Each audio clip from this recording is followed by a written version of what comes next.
Hello everyone.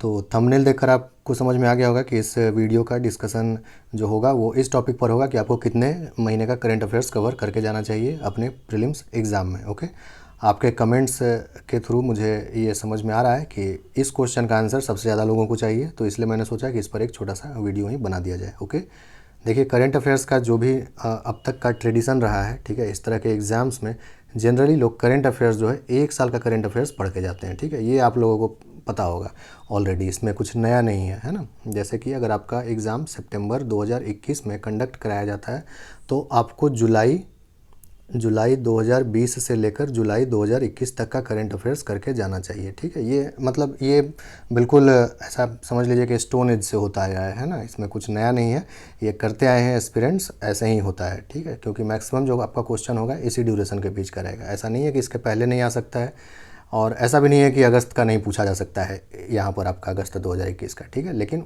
उसका probability जो है वो बहुत कम रहता है ट्रेंड के अनुसार। ओके, अब अगर कन्फ्यूज़न का थोड़ा सा एक कारण हो गया है कि कई लोगों को लग रहा है कि क्वेश्चन जो है मे बी वही आए जो कि जब मई में एग्ज़ाम होने वाला था, तो शायद वही क्वेश्चन रहेगा, तो फिर क्या फ़ायदा इधर पढ़कर मई जून जुलाई अगस्त वगैरह का, है ना। तो देखिए मेरा ये कहना है कि ये थोड़ा रिस्की एंडिवर हो जाएगा, है ना। अननेसेसरी ऐसा चीज़ पर ध्यान देने के बजाय आप कवर कर लेना उचित होगा आपके लिए। और क्योंकि ऐसा भी नहीं है कि एग्ज़ाम अभी सितंबर में होगा, उसके बाद फिर आपको तुरंत 4-5 महीने बाद फिर से मौका मिल जाएगा कि इस एग्ज़ाम में बैठने का, है ना। मौका जो है इस एग्ज़ाम में बैठने का वो सदियों में एक बार आता है। ठीक है, तो बेहतर होगा कि इस तरह का जो बात है नहीं सोचें आप, और जो नियम है उसके अनुसार पढ़ाई करके आप एग्ज़ाम में अपीयर हों। ओके, इसमें भी कुछ ड्यूरेशन जो है वो ज़्यादा महत्वपूर्ण है। ठीक है, इस विषय पे मैं एक पहले भी वीडियो बना चुका हूँ करंट अफेयर्स का, यहाँ भी मैं थोड़ा सा आपको गाइड कर देता हूँ उस बारे में। देखिए करंट अफेयर्स आपका जब भी एग्ज़ाम होता है जनरली जो ट्रेंड है, ठीक है, ऐसा कुछ रूल नहीं है, ऐसा कुछ सिलेबस में आपका नहीं लिखा हुआ है, ठीक है, कि बस ऐसा ही बोल दिया तो ऐसा ही होगा। ऐसा जनरली आपको प्रायोरिटाइज़ करने में हेल्प करता है। ठीक है, ये सब जब एक्सप्लेनेशन या डिस्कशन किया जाता है तो आप इससे अपना काम जो है, अपना वर्क जो है उसको प्रायोरिटाइज़ कर सकते हैं कि कौन सा काम ज़्यादा महत्वपूर्ण है, कौन सा कम महत्वपूर्ण है। ठीक है, इस तरह से। तो जनरली जैसा देखिए, मान लीजिए अगर सितंबर में एग्ज़ाम होता है आपका, ठीक है, तो ये जो आपका ड्यूरेशन है फरवरी से लेकर के आपका जुलाई 2021, ये जो है सबसे ज़्यादा इम्पॉर्टेंट रहेगा आपके लिए। ठीक है, इस साल का फरवरी है ना, फरवरी 21 से जुलाई 21, ये सबसे ज़्यादा इंपॉर्टेंट रहेगा करंट अफेयर्स का ड्यूरेशन, क्योंकि नॉर्मली एग्ज़ाम से जो 6 महीना पहले तक का होता है, अब बल्क ऑफ क्वेश्चंस जो है वहीं से पूछा जाता है आजकल। ठीक है, बहुत ज़्यादा पीछे नहीं जाया जाता है। तो ये आपका जो है सो बिल्कुल सबसे ज़्यादा इम्पॉर्टेंट ड्यूरेशन है। ठीक है, अब बात करते हैं कि प्रायोरिटाइज़ कैसे करें फिर। तो मेरा सजेशन है, मैं आपको 3 ड्यूरेशन दे रहा हूँ जो आप अपने टाइम के अनुसार पढ़ेंगे। ठीक है, टाइम के अनुसार यानी कि अगर आपका समय बचता है तो ये आपका सबसे फर्स्ट प्रायोरिटी होना चाहिए अक्टूबर 2020 से लेकर के जुलाई 2021 तक का। ये जो करंट अफेयर्स आपका फर्स्ट प्रायोरिटी होना चाहिए। ठीक है, क्वेश्चन सेट हो गया होगा तो आपका अक्टूबर से मार्च वाला टाइम फ्रेम जो 6 महीने का है वो बहुत इंपॉर्टेंट है।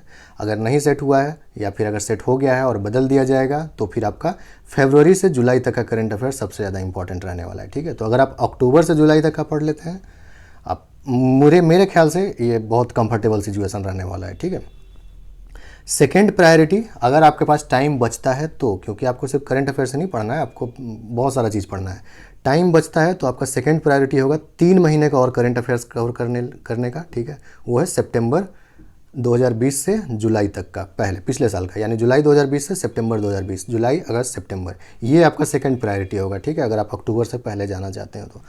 और जुलाई 2020 से पहले का करंट अफेयर्स ये आपका लास्ट प्रायोरिटी होना चाहिए। ठीक है, अब तक का जो ट्रेंड रहा है उसको अगर फॉलो किया जाए तो इससे पहले का क्वेश्चन आना थोड़ा चांसेस कम है उसका, आया भी तो इक्का दुक्का, वो कोई बहुत बड़ा इशू नहीं है। फिर पीछे तो आप कितना पीछे जाइएगा, है ना, फिर तो पीछे तो फिर सदियों तक पीछे आपको जाना पड़ सकता है, तो इतना ज़रूरी नहीं है। ठीक है, तो आप ये जो है मेरा सजेशन है आपके लिए, अगर आप प्रायोरिटाइज़ करना चाहते हैं आपका अपना काम, और जब एग्ज़ाम का डेट नज़दीक आ जाता है तो सब कुछ प्रायोरिटी का ही खेल है यहाँ पर, है ना।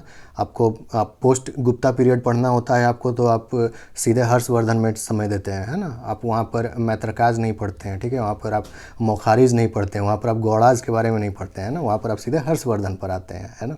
वकाटकास के बारे में आप नहीं पढ़ते हैं, है ना। उसके बाद आप जो है सीधे वहाँ पर चालुक्य के बारे में पढ़ते हैं, ठीक है।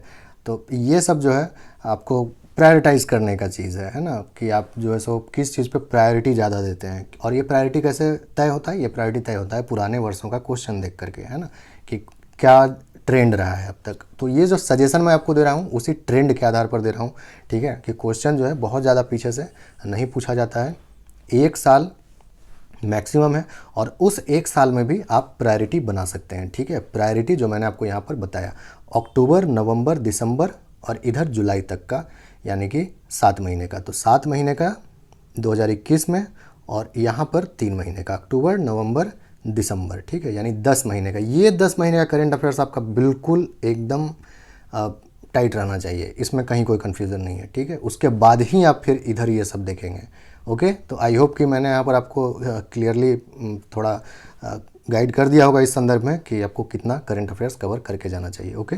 तो इस वीडियो का यही एजेंडा था आपको बताने का, और बाकी बातें अगले वीडियो में, ठीक है। फिर मिलते हैं, तब तक अपना ख्याल रखिए और पढ़ाई करते रहिए। Thank you.